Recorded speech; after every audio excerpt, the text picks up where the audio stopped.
Bienvenidos a un capítulo más de Historias de Pánico.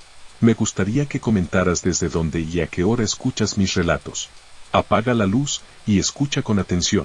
La historia comienza ahora. La habitación del murmullo. Testimonios reales del Waidomo Caves Hotel, Nueva Zelanda. Nunca había dormido en un lugar tan silencioso. Llegué al Waidomo Caves Hotel una tarde lluviosa de septiembre del 2019, buscando descanso después de 3 semanas recorriendo la isla norte. Era un edificio antiguo, de fachada blanca y techos empinados, con pasillos de madera que crujían bajo el peso de las maletas. Me asignaron la habitación 12, en la planta alta del ala original, justo donde, según el recepcionista, los huéspedes suelen oír cosas curiosas. Pensé que lo decía en tono de broma, pero el chico no sonrió. Solo deslizó la llave de metal sobre el mostrador y añadió que, si notaba algo extraño, no me preocupara, a veces el hotel tiene humor propio. Subí las escaleras. El pasillo olía a cera y madera vieja. Había cuadros de paisajes maoríes colgados a intervalos regulares y una alfombra roja gastada. Al fondo, una ventana dejaba pasar una luz gris que caía sobre una puerta con el número 12 grabado en bronce. Al abrir, el cuarto parecía detenido en otra época: cama con dosel, lámpara de porcelana, una bañera antigua con patas de garra. Dejé la maleta, abrí la cortina y observé el paisaje de colinas húmedas. La lluvia fina se deslizaba por el vidrio. Todo era tranquilo, demasiado tranquilo. Cené en el restaurante del hotel y regresé a mi habitación poco antes de medianoche. El lugar estaba casi vacío, solo quedaba un matrimonio australiano en el salón. Subí por el mismo pasillo, escuchando mis pasos resonar entre las paredes. En algún momento creí oír un leve chasquido detrás, pero al girar, solo vi el corredor vacío. Encendí la lámpara junto a la cama y me metí bajo las sábanas. El silencio era tan profundo que podía escuchar mi propia respiración. Estaba por quedarme dormido cuando escuché algo muy leve, un sonido húmedo, como una gota. Cloc. Esperé. Cloc. Provenía del baño. Me levanté pensando que el grifo goteaba, y al acercarme, me quedé mirando la bañera. Sobre la superficie blanca, justo bajo el grifo cerrado, caían gotas oscuras que dejaban una mancha rojiza antes de disolverse con el agua. Toqué una con el dedo, era tibia, viscosa. Corrí el agua, y la mancha se esfumó. Miré alrededor, buscando algún tubo oxidado o fuga, pero no encontré nada. Cuando regresé a la cama, el reloj marcaba las 12:47. Intenté convencerme de que la humedad del lugar explicaba cualquier cosa. Aún así, me costó conciliar el sueño. No sé cuánto tiempo pasó, pero desperté con una sensación clara: había alguien dentro del baño. La puerta estaba entreabierta, y una luz débil se filtraba por la rendija, aunque yo la había apagado. Escuché pasos suaves, como de pies descalzos sobre los azulejos. «¿Hola?», dije en voz baja. La luz se apagó. Fui hasta la puerta, la empujé despacio. No había nadie. Solo la bañera llena hasta la mitad, el agua teñida con un tono rosado, como si alguien se hubiera bañado y dejado el rastro de jabón mezclado con sangre. Vacié la tina, cerré la llave principal y me senté un momento en la orilla. El aire estaba frío, y sentí una corriente cruzar por mi espalda, como si alguien hubiera pasado al lado. No fue viento, la ventana seguía cerrada. Esa noche dormí con la lámpara encendida. A la mañana siguiente, bajé a desayunar y le comenté lo sucedido a la encargada, una mujer mayor con cabello recogido. No pareció sorprendida. «Esa habitación», murmuró. «Antes era parte de la zona de enfermería, cuando el hotel fue usado como hospital temporal en los 40. Dicen que una enfermera se bañó allí y nunca salió». Su tono no era de superstición, sino de rutina. Como quien habla de un detalle incómodo que ya no puede ocultar. Pasé el día explorando las cuevas Baitomo, intentando olvidar el episodio. Pero al regresar, el recepcionista me detuvo discretamente. «Si algo le resulta incómodo, puedo cambiarlo de cuarto». Negué. No quería parecer asustado. Además, necesitaba comprobar que no había imaginado nada. Al caer la noche, subí otra vez al segundo piso. La lluvia había vuelto.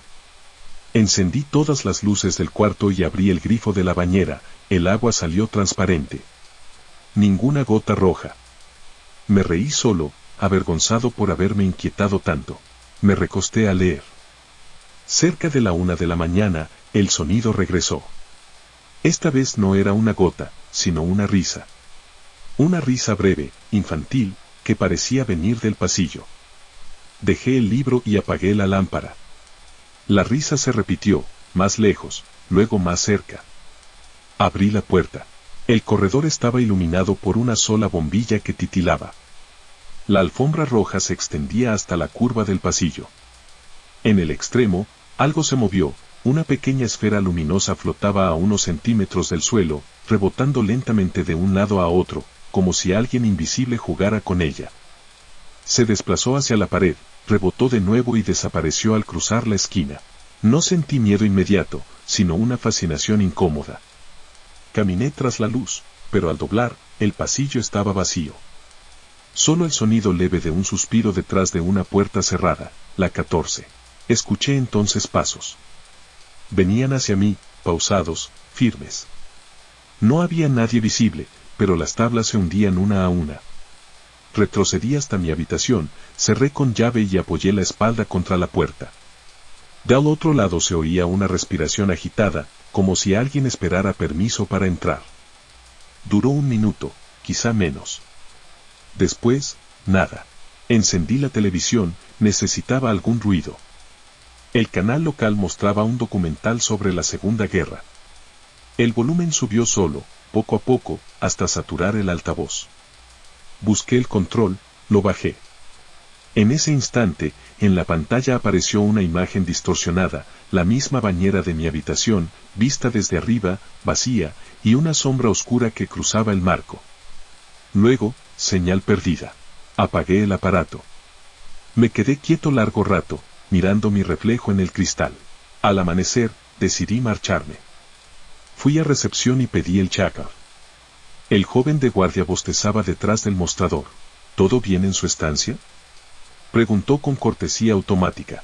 Lo miré fijamente. Escuché cosas. Vi algo. El chico asintió despacio. Sí. No es el primero. En los registros internos hay notas desde 1952 sobre esa habitación. Siempre la misma descripción, agua roja, risas, luces flotantes. Le pedí ver alguna nota. Dudó, pero terminó abriendo un cuaderno de tapas verdes. Las páginas estaban amarillentas. Me señaló una anotación. Huésped informó que la bañera se llenó sola. Agua tibia, color sangre. Personal comprobó, sin fuga, sin óxido. Otra entrada, de 1978. Turista escuchó niños reír durante tormenta. Ningún niño hospedado esa noche. Cerró el cuaderno. Dicen que aquí todo empezó cuando el hotel sirvió como refugio para heridos. Murieron muchos sin registro. Algunos siguen buscando su turno para bañarse. Me entregó la factura. El papel estaba ligeramente húmedo, como si alguien hubiera pasado la mano mojada. Salí del edificio con la maleta. Afuera, el cielo estaba despejado.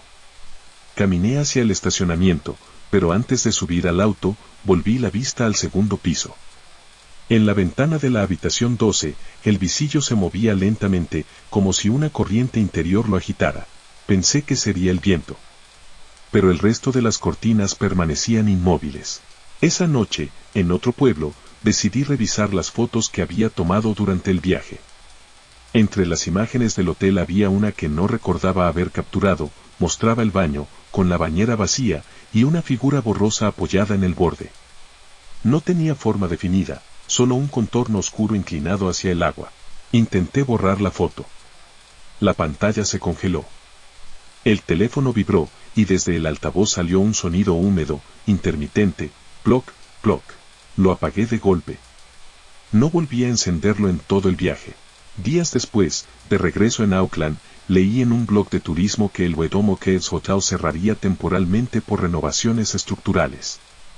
Una de las causas, según el artículo, eran los problemas de humedad en las habitaciones del ala antigua. especialmente la 12, donde los inspectores habían encontrado marcas rojizas persistentes en los drenajes, sin explicación química aparente. Nadie mencionaba fantasmas. Nadie hablaba de risas o de luces. Pero entre los comentarios de los visitantes, uno me dejó inmóvil. Me hospedé en septiembre. Oí gotas caer en la bañera. Si alguien más leyó esto y estuvo en la 12, que confirme que no estoy loco. No respondí. Solo guardé el teléfono y, por primera vez en semanas, evité mirar cualquier reflejo donde pudiera aparecer el cuarto que todavía seguía oliendo a lluvia vieja y metal tibio. La puerta del baño 214. Yo hacía el turno de noche en un pequeño hotel de carretera a las afueras de Wellington. No era un lugar lujoso, 30 habitaciones, un vestíbulo con alfombra azul, y un mostrador donde el sueño te cazaba si no había huéspedes a la vista.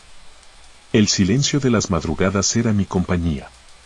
A veces, lo rompía el zumbido del refrigerador del bar o el clic del reloj que colgaba frente a recepción. Aquella noche de julio todo estaba tranquilo. Eran las 2:15 de la mañana y acababa de revisar el pasillo del segundo piso. Teníamos 6 huéspedes, todos registrados desde temprano. No esperaba movimiento. Me serví café en un vaso de papel cuando sonó el teléfono interno. Recepción, contesté. Del otro lado, la voz de un hombre sonaba irritada. Soy del cuarto 214. La puerta del baño está trabada y no puedo abrirla. No la cerré con seguro. Simplemente no se mueve. Tomé nota del número y le pedí esperar unos minutos. Subí por el ascensor, escuchando el ruido mecánico de las poleas. Cuando llegué al pasillo, la luz estaba tenue, apenas iluminando la moqueta y las placas metálicas de las puertas. Golpeé 2 veces. Señor. El huésped abrió. Era un hombre de unos 40 años, camisa blanca arrugada. Tenía el rostro pálido, como si hubiera corrido. Intenté abrirla, pero no cede. Ni siquiera gira la perilla. Me acerqué. La puerta del baño era de madera blanca con manija plateada. La probé, efectivamente, estaba trabada, como si alguien hubiera echado el seguro desde dentro. ¿Está seguro de que no lo cerró accidentalmente? Pregunté. Le juro que no.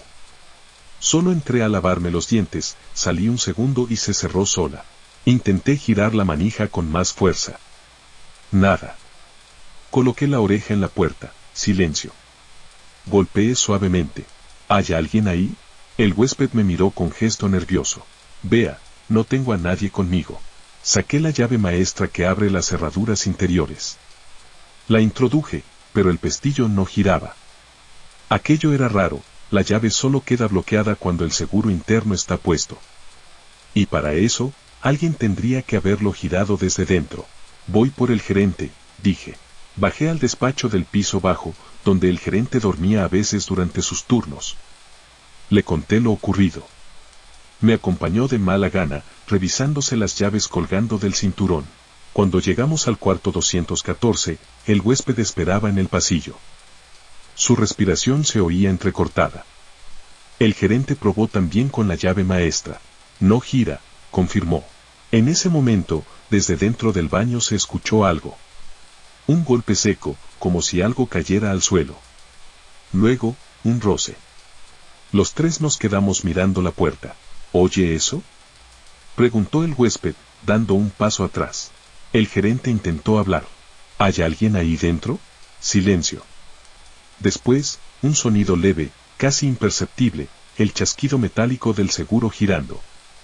La manija bajó despacio, y la puerta se abrió sola. El baño estaba vacío.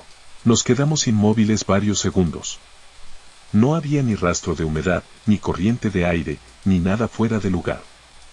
Solo un vaso de cepillo sobre el lavabo y la toalla colgada. El gerente entró, revisó detrás de la cortina de la regadera, el armario, incluso el respiradero. Nada. Pudo haberse atascado el mecanismo, murmuró, sin convencimiento. El huésped asentía nervioso. Yo no decía nada. Vi con claridad cómo el seguro había girado por dentro, como si alguien invisible lo hubiera hecho. No fue un movimiento accidental, sonó preciso, firme. El gerente anotó el incidente en el registro y regresó a su oficina.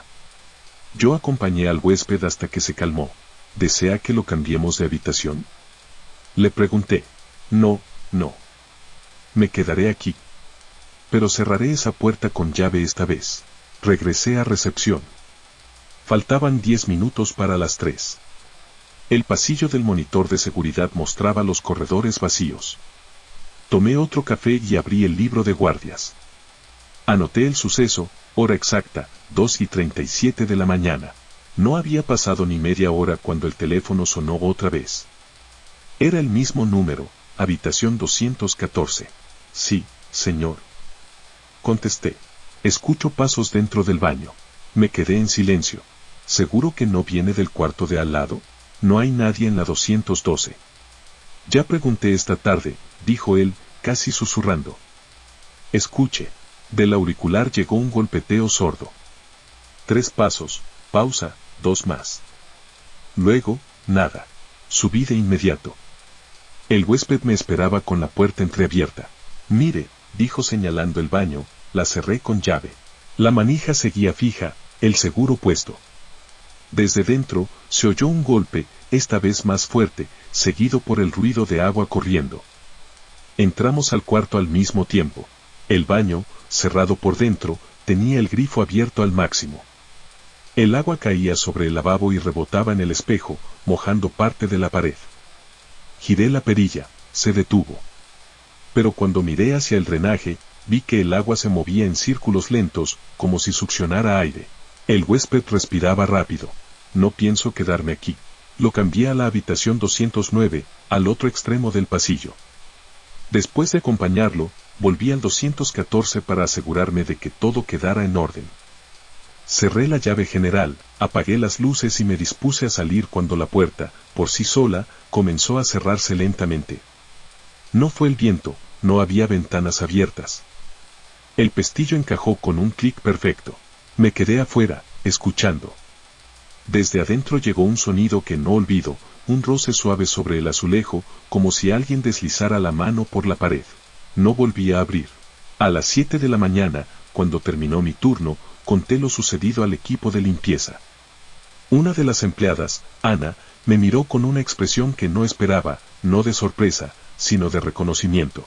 ¿Otra vez la 214? Dijo. ¿Otra vez? Sí. El año pasado, una huésped dijo que se encerró sola en el baño. Golpeó la puerta hasta que vino mantenimiento, pero cuando llegaron, se abrió sola, igual que anoche. Le pedí detalles. Decía que oyó a alguien moverse adentro, que se escuchaban pasos y el espejo empañado.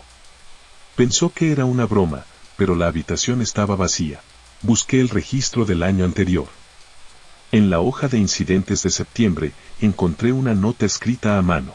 Puerta de baño trabada desde dentro. Se abre sola. Sin desperfectos detectados. Ningún reporte de reparación posterior. Esa noche me tocaba descanso, pero no podía quitarme la imagen de la puerta abriéndose sola. Llamé al gerente y pedí permiso para revisar el mecanismo.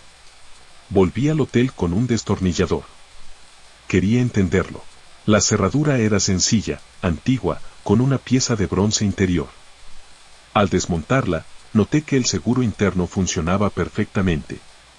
Ninguna señal de desgaste. Nada que pudiera trabarse. Lo más extraño fue lo que encontré detrás del panel, una grieta vertical en la madera, delgada como una línea de lápiz, justo detrás del seguro. Por allí pasaba un leve soplo tibio, como si hubiera un hueco profundo. Iluminé con la linterna. No se veía el fondo. Metí un alambre, pero no tocó nada sólido. Esa misma noche, durante el turno de otro compañero, la cámara del pasillo registró algo. A las 2:36 de la mañana, el marco de la puerta 214 se movió apenas 1 centímetro, como empujado desde dentro. La cerradura giró 2 veces y volvió a su posición. No había nadie hospedado en esa habitación. El video fue archivado sin comentarios. 2 semanas después, el huésped que había vivido el incidente envió un correo al hotel. Decía que aún escuchaba ruidos cuando intentaba dormir, como si alguien empujara una puerta metálica desde lejos. Preguntaba si alguna vez había ocurrido algo en esa habitación. El gerente le respondió con cortesía que no existía antecedente alguno. pero en la carpeta de mantenimiento, entre los documentos antiguos, apareció un informe fechado en 1987. Durante remodelación del segundo piso se clausura un ducto vertical detrás del baño 214. El espacio no será sellado completamente debido a la estructura de drenaje. Nadie explicó qué había dentro de ese ducto, ni por qué seguía emanando calor. A veces, cuando vuelvo a hacer turnos en ese hotel, paso frente a la 214 y me detengo unos segundos. La cerradura nueva brilla, pero el marco conserva una marca oscura donde antes estaba la grieta. Nunca escuché otra vez aquel roce, aunque algunos huéspedes siguen llamando de madrugada, diciendo que algo se movió detrás de la puerta del baño. Yo ya no la abro. Me limito a responder por el teléfono. Debe de ser el sistema hidráulico, señor. A veces hace ruido. Cuelgo, y miro las cámaras. Siempre es el mismo cuadro, la puerta inmóvil. Pero justo cuando el reloj marca las 2:37, el reflejo metálico de la manija parece inclinarse un poco, como si alguien, desde dentro, esperara que vuelva a intentar girarla. Los pasos en el corredor de Savannah. Basado en testimonios reales del Hotel de Marshall House, Georgia, Estados Unidos. Yo trabajaba como recepcionista nocturna en el Marshall House, en el centro histórico de Savannah.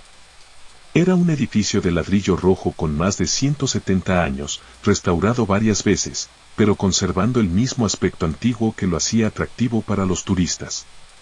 Cada noche, cuando los huéspedes subían a sus habitaciones, el hotel se volvía un lugar extraño, silencioso por fuera, pero lleno de sonidos imposibles de ubicar. La primera vez que escuché hablar de los niños fue mi segunda semana de trabajo. Mary, la encargada de limpieza, me advirtió con naturalidad. Si oyes correr a alguien en el tercer piso, no subas de inmediato. Nunca hay nadie. Pensé que bromeaba. Pero a la 1 de la mañana, mientras revisaba el libro de registros, escuché pasos pequeños en el monitor de seguridad del pasillo norte. Eran rápidos, como de un niño que juega a perseguirse. En la cámara no aparecía nadie, solo la alfombra azul moviéndose un poco, como si algo pasara sobre ella. Subí igual. El pasillo estaba vacío. Las luces tenues de las lámparas de pared hacían brillar los cuadros antiguos, retratos de médicos, soldados, familias. Recordé que el hotel había sido hospital durante la Guerra Civil, donde murieron decenas de personas, entre ellas niños. Me quedé quieta, escuchando. El sonido se detuvo justo cuando llegué a la mitad del corredor. Desde la habitación 304 se oyó entonces el chasquido de una llave abriéndose. Me acerqué, el grifo del baño estaba abierto, el agua corriendo a toda presión. Toqué la manija y la cerré. No había huéspedes en esa habitación esa noche. Bajé de inmediato a recepción.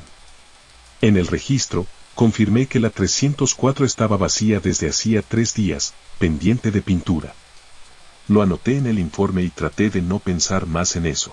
A la noche siguiente, volví a escuchar los pasos. Esta vez, provenían del piso 2, justo sobre mí. Corrían, paraban, y luego sonaban risas breves, como si 2 niños jugaran a esconderse. Subí despacio. El pasillo tenía olor a madera antigua y cera. Las habitaciones permanecían cerradas, todas con el pestillo puesto. Caminé hasta el final. En la esquina donde se cruzaban los pasillos, noté algo, la sombra de un niño reflejada en la pared. No había nadie frente a la lámpara que pudiera proyectarla. Me quedé mirando. La sombra dio 2 pasos y desapareció hacia el otro pasillo. Cuando bajé, Mary estaba fregando el vestíbulo. ¿Lo escuchaste, verdad? Dijo sin mirarme. Sí. A veces se meten en los baños. Si encuentras el agua corriendo, no lo cierres enseguida. Espera que pare sola. Siempre para sola. No supe qué responderle. Un viernes, llegó una familia de Atlanta, un matrimonio con 2 hijos pequeños. Se hospedaron en la 306. Esa misma noche, a las 3, el teléfono interno sonó. Era la madre, nerviosa. Mis hijos no pueden dormir. Dicen que hay otros niños afuera jugando, pero no se ve nada. Fui al piso. Desde el corredor ya se escuchaban risitas y golpecitos en las paredes. Los niños de la habitación miraban la puerta con los ojos abiertos, como si esperaran que alguien entrara. Abrí el pasillo. vacío. Esa madrugada los cambiamos de habitación. Antes de irse, la mujer me preguntó si el hotel tenía eventos infantiles nocturnos. Le dije la verdad. No.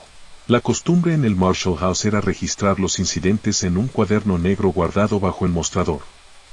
La mayoría eran cosas menores: televisor encendido solo, llave de agua abierta, huésped reporta ruidos. Pero había una página escrita por un recepcionista de hacía más de 20 años. Escuché risas y pasos en el corredor norte. Seguí el sonido hasta el cuarto 304. La puerta estaba abierta. Dentro, un charco frente al lavabo. El grifo goteaba, aunque la válvula principal estaba cerrada. Me quedé escuchando y oí a un niño susurrar mi nombre. No lo reconocí. Cerré el cuaderno, pero esa línea me quedó grabada. Pasaron semanas sin nada nuevo. Hasta que una madrugada de invierno, mientras revisaba las cámaras, vi algo que me heló el estómago. En la pantalla del corredor norte, una figura pequeña cruzó de una habitación a otra. Caminaba sin prisa, de perfil, y su silueta era la de un niño descalzo con pantalón corto. Avancé el video cuadro a cuadro. La figura no proyectaba sombra. Subí de inmediato, con la linterna en mano. El pasillo estaba en silencio. Entré a la 302, la 304 y la 306, vacías. En la 304, el lavabo estaba goteando, aunque el grifo estaba completamente cerrado. Cada gota caía con un sonido hueco que retumbaba más de lo normal. Me acerqué. El drenaje parecía vibrar con el goteo, como si resonara desde dentro. Sentí un hormigueo en las manos. Apagué la linterna, y el goteo cesó. De regreso al pasillo, escuché pasos que venían del extremo opuesto. Eran pequeños, rápidos, desordenados. Se acercaban y se detenían justo donde yo estaba, pero no vi a nadie. De pronto, una puerta se cerró con violencia al final del corredor. Corrí hasta ella, la 310. Dentro, el agua del baño estaba abierta. El ruido llenaba el cuarto como si todas las llaves estuvieran giradas. Las cerré una a una, y en cuanto lo hice, la luz del pasillo se apagó sola. La encendí de nuevo. Nada fuera de lugar. Esa noche me quedé en el lobby hasta que amaneció. A las 6, llegó el gerente. Le conté lo ocurrido. El Marshall siempre tuvo actividad, dijo, sin sorpresa. La mitad de este edificio fue hospital para niños en 1864. Cuando cerró, enterraron a varios en la colina cercana. Me mostró una carpeta con copias de periódicos antiguos. En uno de 1895 se leía: habitaciones selladas por reparaciones, empleados afirman escuchar risas y pasos nocturnos en el ala norte. Cerré la carpeta. No necesitaba más pruebas. Días después, una huésped anciana se me acercó al hacer el check-out. Su hotel es encantador, me dijo, pero debería tener cuidado con los grifos. Se abren solos. ¿Pasó algo en su habitación? En la 308. Anoche me despertó el sonido del agua. Cuando fui al baño, había un niño parado junto al lavabo. Pensé que era un sueño, pero dejó huellas en el mosaico. Fui a revisar. El mosaico tenía marcas de pies pequeños, húmedos, que se desvanecían a medida que avanzaban hacia la puerta. No había agua cerca. Llamé a Mary. Entró con el trapeador, miró las marcas y suspiró. Otra vez. Se arrodilló y limpió con cuidado. Cuando las limpias mal, vuelven a aparecer al día siguiente. Empecé a notar un patrón. Siempre entre las 12 y las 3. Siempre en el mismo pasillo. A veces los huéspedes se quejaban de que alguien giraba la manija de su puerta y al abrir no había nadie. Otros decían oír una pelota rebotando. Una noche de marzo, mientras registraba las quejas del día, escuché el agua correr en la planta alta. Subí sin linterna. Quería comprobarlo con mis propios ojos.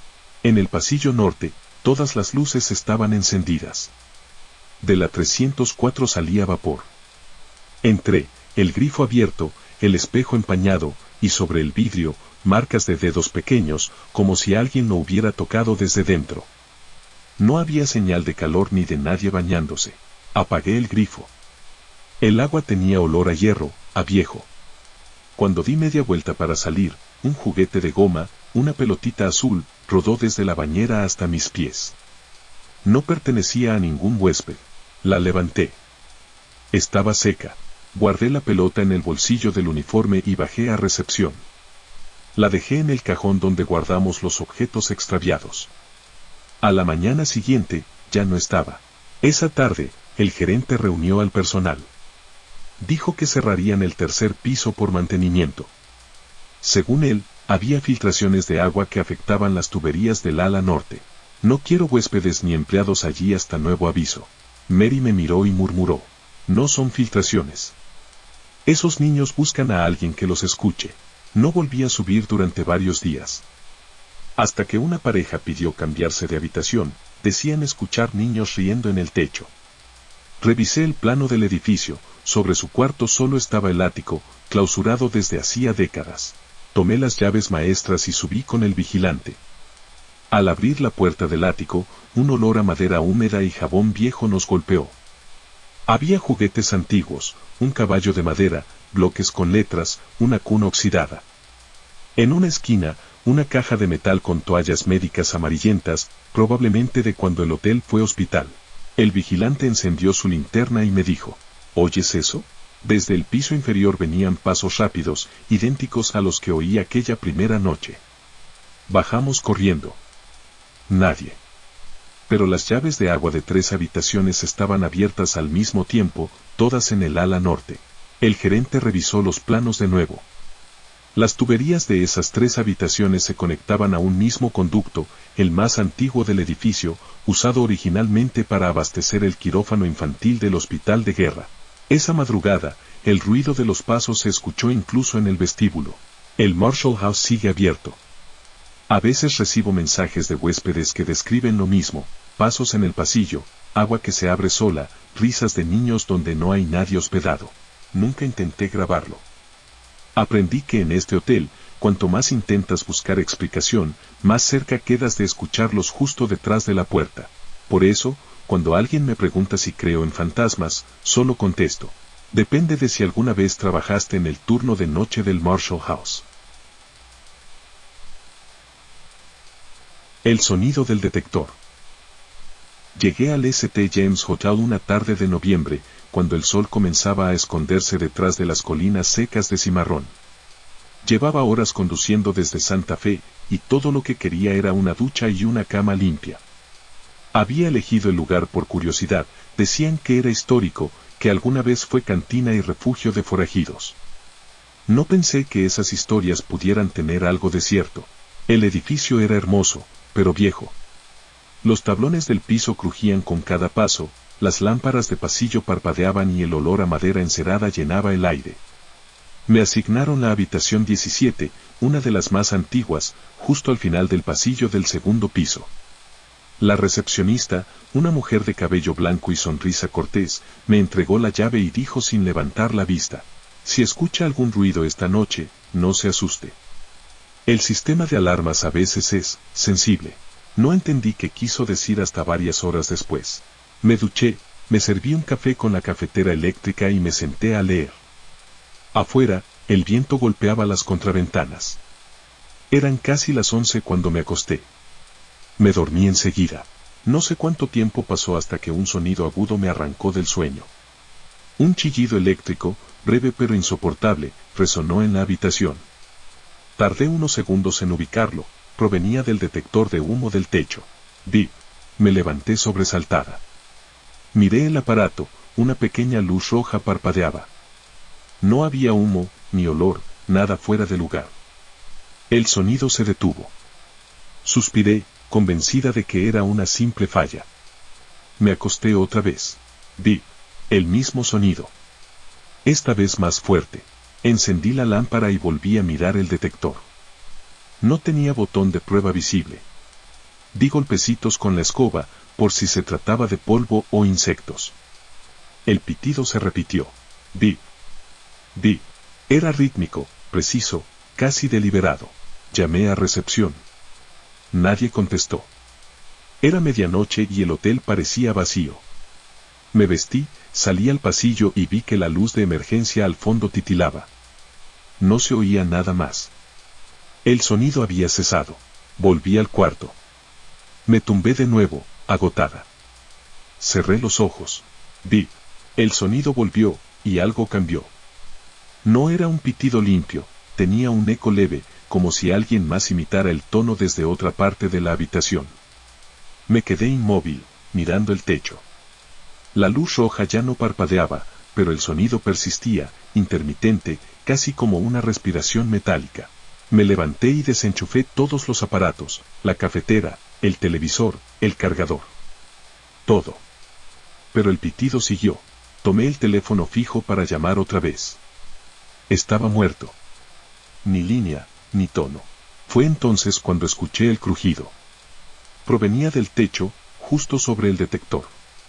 Parecía el paso de algo pequeño arrastrándose entre la madera. Me puse debajo con la linterna del celular, apuntando hacia arriba. La luz se reflejó en una fina capa de polvo que cayó lentamente, formando un hilo en el aire. El detector volvió a sonar, pero esta vez no fue un solo pitido. Bip, bip, bip. Me cubrí los oídos.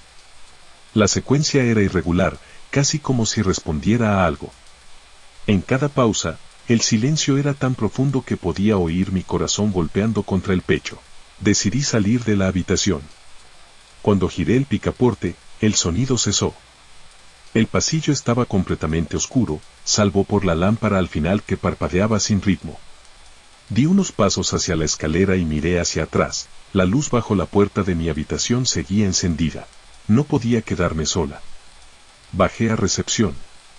El vestíbulo estaba vacío, y la llave del turno nocturno colgaba aún en su gancho. Toqué el timbre del mostrador, llamé en voz alta. Nada. Pensé en marcharme, pero mi auto estaba estacionado al otro lado del edificio, detrás del restaurante cerrado. Tenía que volver por mis cosas. Subí de nuevo al segundo piso.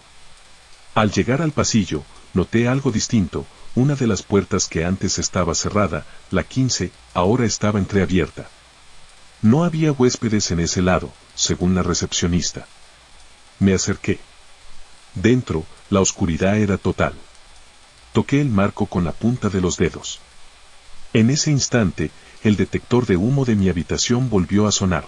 El pitido resonó por todo el corredor, prolongado, insistente. Pero lo más perturbador fue lo que vino después. Un segundo pitido, más lejano, respondió desde otra habitación. Luego un tercero, como si cada alarma contestara a la anterior.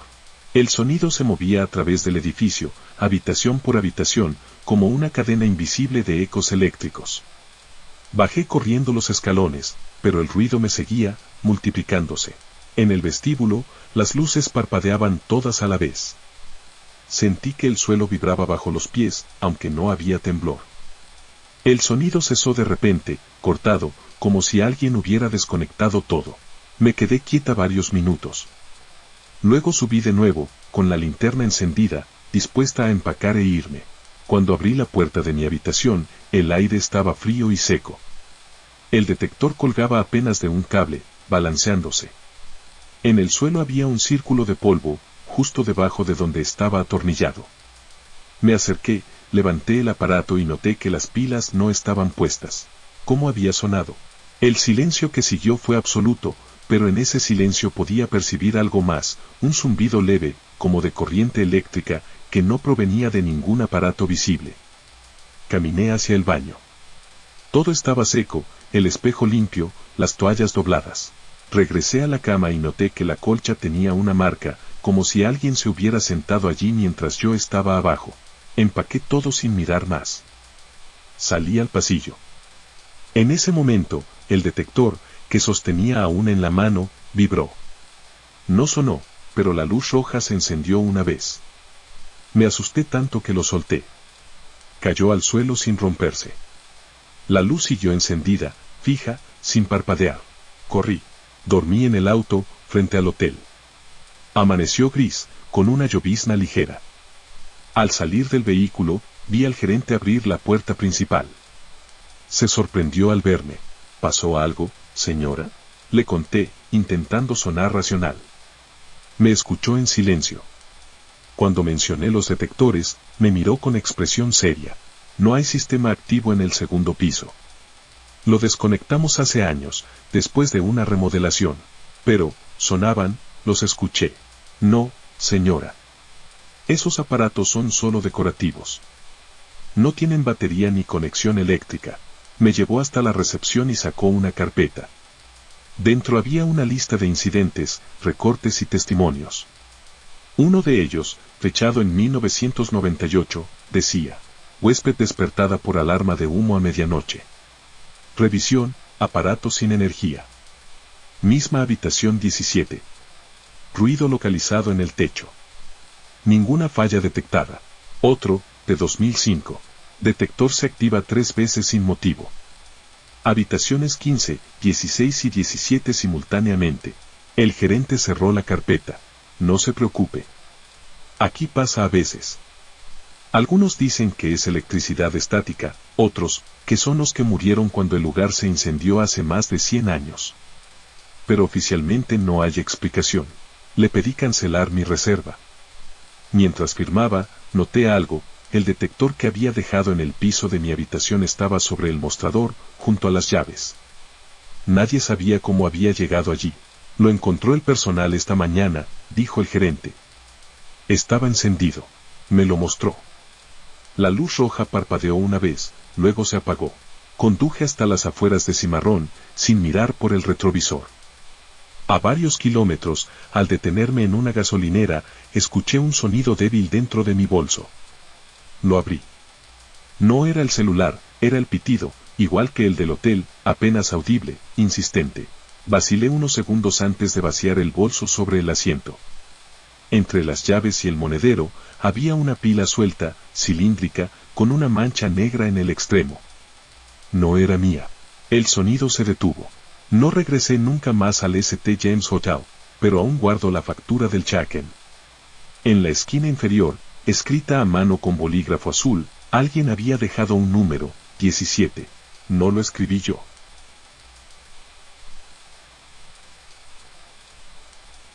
Las habitaciones activas. Trabajé durante 3 meses en el turno nocturno del Dude Rancher Lodge, un motel estilo vintage en el corazón de Billings, Montana. Tenía 56 habitaciones, todas con nombres en lugar de números, y una reputación que mezclaba nostalgia con rumores. A los turistas les encantaba su fachada de ladrillo y su decoración de los años 50, pero los empleados sabíamos que el encanto tenía otra cara. El gerente solía bromear. Aquí la mitad de los huéspedes vienen por las fotos, y la otra mitad para comprobar si las historias son ciertas. Yo no creía en esas cosas. Hasta que me tocó la noche en que las habitaciones activas comenzaron a moverse por su cuenta. Esa noche llegué a las 11. El estacionamiento estaba casi vacío y la temperatura había bajado a 2 grados. El viento golpeaba el viejo letrero azul con forma de herradura. Desde recepción podía ver el reflejo de las luces del neón parpadear sobre los ventanales. El conserje del turno anterior me entregó el registro y, antes de irse, me dijo: no dejes la puerta de mantenimiento abierta. Anoche alguien la golpeó desde adentro. Pensé que se refería al viento. Pero lo anoté igual. Cerca de la medianoche, el motel estaba en silencio. Me quedé revisando las cámaras de seguridad. En la pantalla, el pasillo del ala norte mostraba una luz que parpadeaba sin patrón fijo. Sabía que ahí estaban las habitaciones activas, la 223, la 224 y la 226.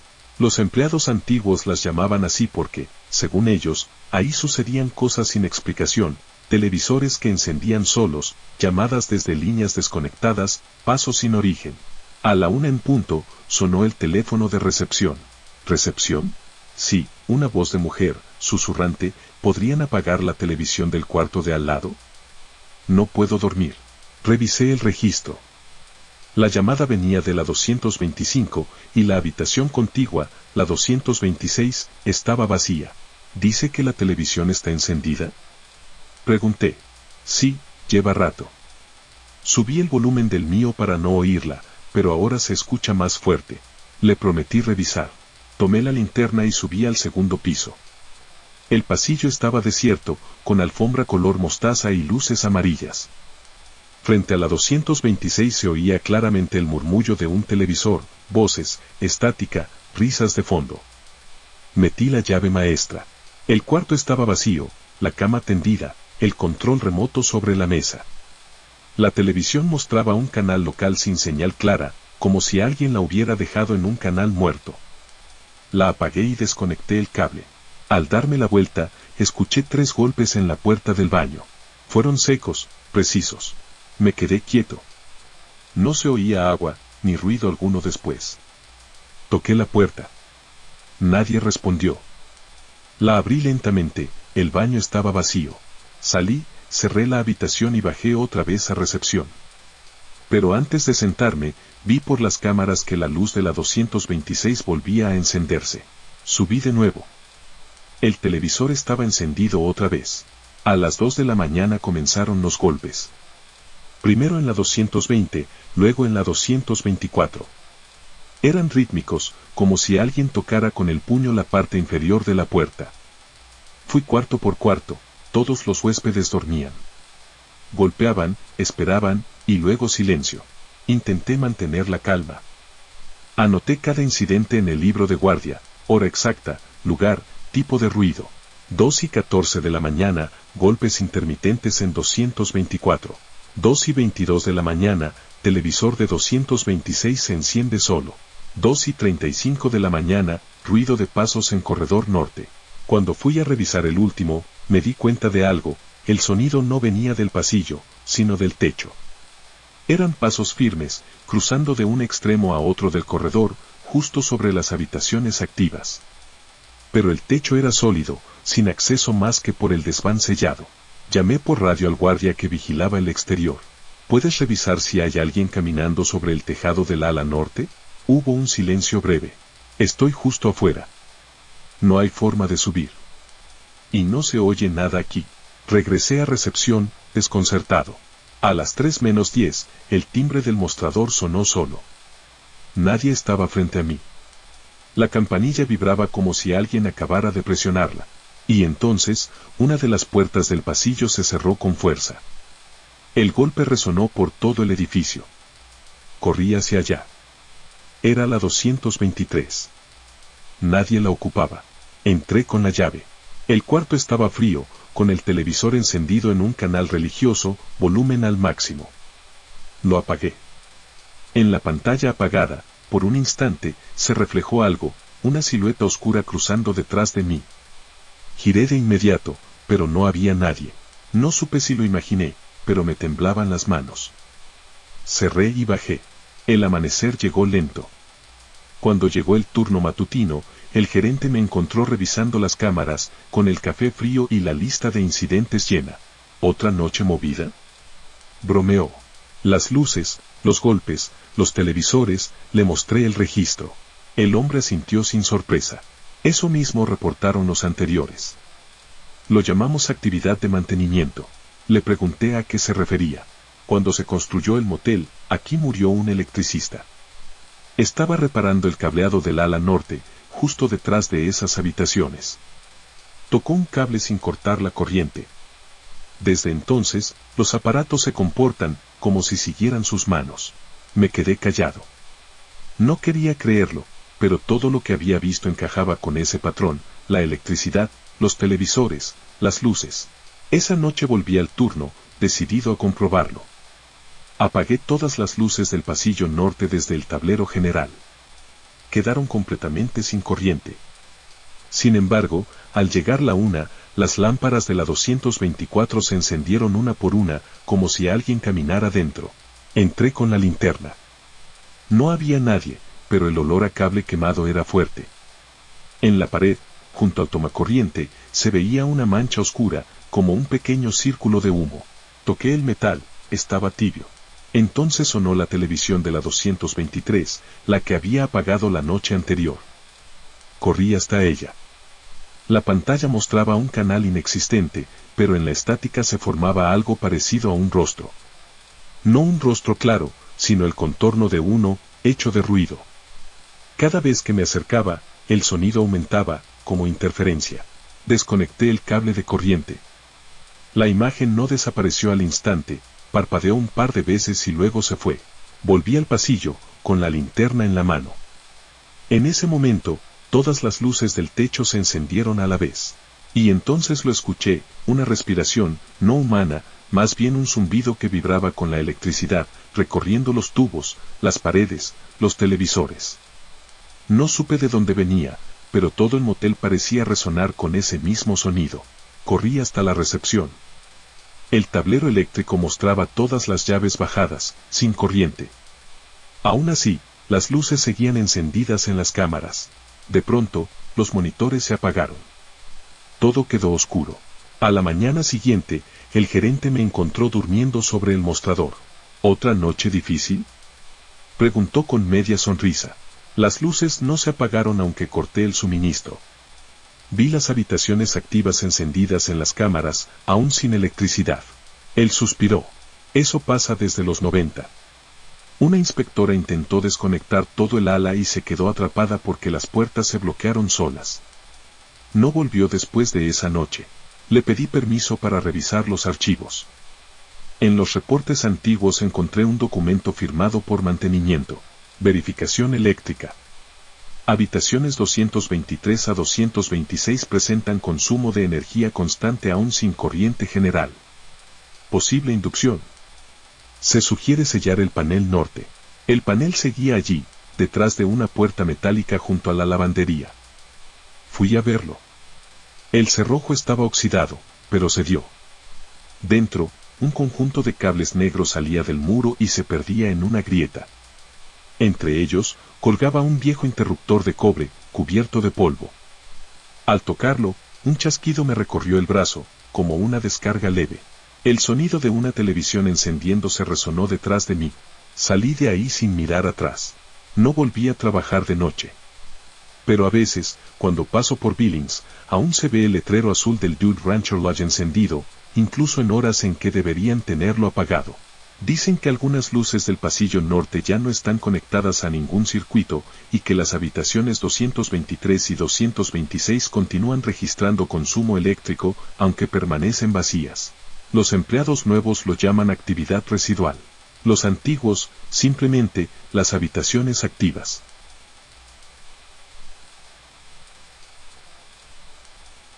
El piso que no existe. Viajé a San Antonio en 2019 por trabajo. Era mi primera visita a Texas y, por recomendación de un colega, reservé en el Amelie Morgan Hotel, un edificio de estilo neogótico frente al Álamo. Me dijeron que era cómodo, céntrico y con historia. No me advirtieron que esa historia seguía viva en cada piso. Llegué una tarde de agosto. El calor era insoportable y el vestíbulo ofrecía un aire de otro tiempo, lámparas antiguas, mármol oscuro y retratos enmarcados de los años 30. En el mostrador, la recepcionista me saludó con amabilidad profesional. Habitación 810, dijo entregándome la tarjeta. Vista al Álamo. Es una de nuestras más solicitadas. Sonreí, sin saber entonces que muchos huéspedes la pedían por curiosidad, no por comodidad. Subí por el ascensor central. El panel mostraba los pisos del 1 al 14. Noté que el botón del 7 estaba cubierto con una tapa plástica. Pensé que era un área de mantenimiento. Al llegar al 8, las puertas se abrieron con un chirrido suave. El pasillo estaba vacío, iluminado por lámparas amarillas. Mi habitación quedaba al final, frente a una ventana desde la que se veía el campanario del Álamo. El cuarto era elegante, con tonos beige y madera oscura. Dejé la maleta, abrí la cortina y observé la ciudad. No había nada inquietante, solo el tráfico distante y el sonido de una fuente. Esa noche, cené cerca y regresé al hotel alrededor de las 11. El pasillo estaba en silencio. Cuando entré al ascensor para subir desde el lobby, me encontré con un hombre de traje gris que no me devolvió el saludo. Tenía el rostro inexpresivo y una placa con el logo del hotel. Pensé que era personal de mantenimiento. Pulsé el 8. El ascensor comenzó a subir, pero se detuvo bruscamente en el piso 7, pese a que ese botón no estaba activo. La luz interior parpadeó y las puertas se abrieron. Frente a mí solo había un corredor oscuro, sin iluminación, con un letrero torcido que decía Staff Only. El hombre del traje no se movió. Lo miré, esperando que hiciera algo, pero seguía quieto. Cuando las puertas se cerraron de nuevo, ya no estaba a mi lado. Llegué al 8º piso con un nudo en el estómago. Caminé hasta mi habitación intentando racionalizarlo, quizá había bajado rápido cuando no miraba. Pero el ascensor no se había detenido otra vez. A medianoche me despertó un sonido leve, el din del ascensor al abrirse, repetido una y otra vez. Me levanté, me asomé al pasillo. No había nadie. El sonido se escuchaba al fondo, proveniente del ascensor, como si las puertas se abrieran sin que nadie lo llamara.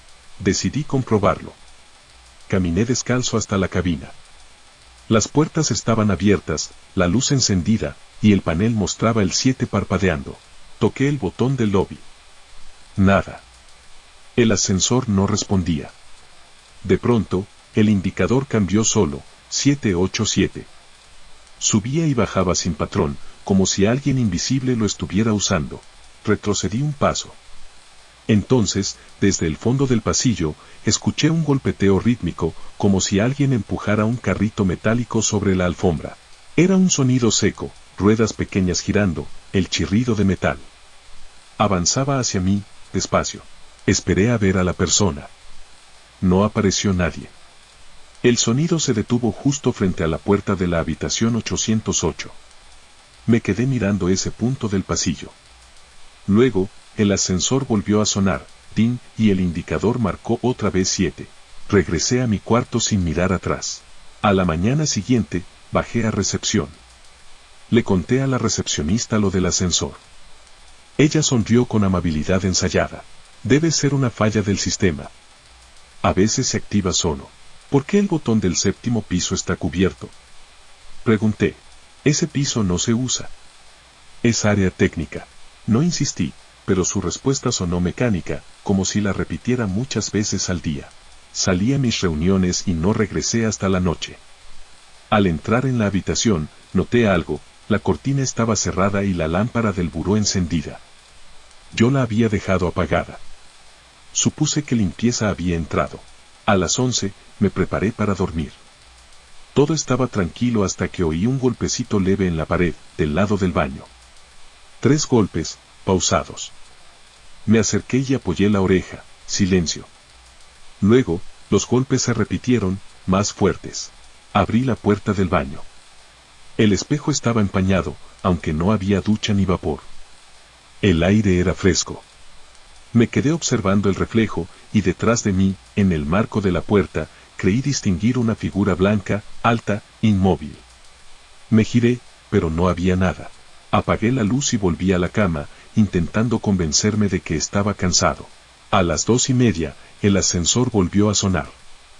El den se escuchaba más fuerte, como si alguien abriera y cerrara las puertas sin parar. Y luego, la voz. Una voz femenina, apagada, venía del pasillo. No podía entender las palabras, pero sonaba como si llamara lista, habitación 8, habitación 8. Me incorporé. La voz se acercaba, acompañada otra vez del chirrido del carrito. Di un paso hacia la puerta, miré por la mirilla. El corredor estaba vacío. Pero por un instante, vi algo cruzar de un extremo al otro, una mujer con uniforme blanco, gorro de enfermera antiguo, empujando un carrito metálico. No caminaba, deslizaba los pies lentamente. Al pasar frente a mi puerta, giró la cabeza hacia el número 810. No respiré. Cuando su sombra desapareció en la esquina, abrí la puerta de golpe. No había nadie. Solo el pasillo silencioso y la alfombra con una línea marcada, como si las ruedas de un carrito la hubieran surcado. El ascensor se activó solo otra vez. El número 7 parpadeó en rojo. A la mañana siguiente, pedí cambiar de habitación. La recepcionista evitó mis ojos. Claro, señor. Le asignaremos otra. ¿Le pasa algo a la 810? Pregunté. Nada, solo, algunos huéspedes prefieren no quedarse más de una noche. Me mudaron al piso 5. Pero antes de irme, un empleado de mantenimiento se me acercó mientras bajaba el equipaje. ¿Durmió en la 810? Preguntó. Asentí. Entonces ya sabe por qué no arreglan el 7º piso. No dijo más. Esa noche, desde mi nueva habitación, escuché de nuevo el ascensor detenerse en el 7.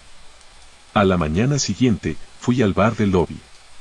Un barman viejo, con bigote y acento tejano, me vio curioso y dijo, ¿habitación 810?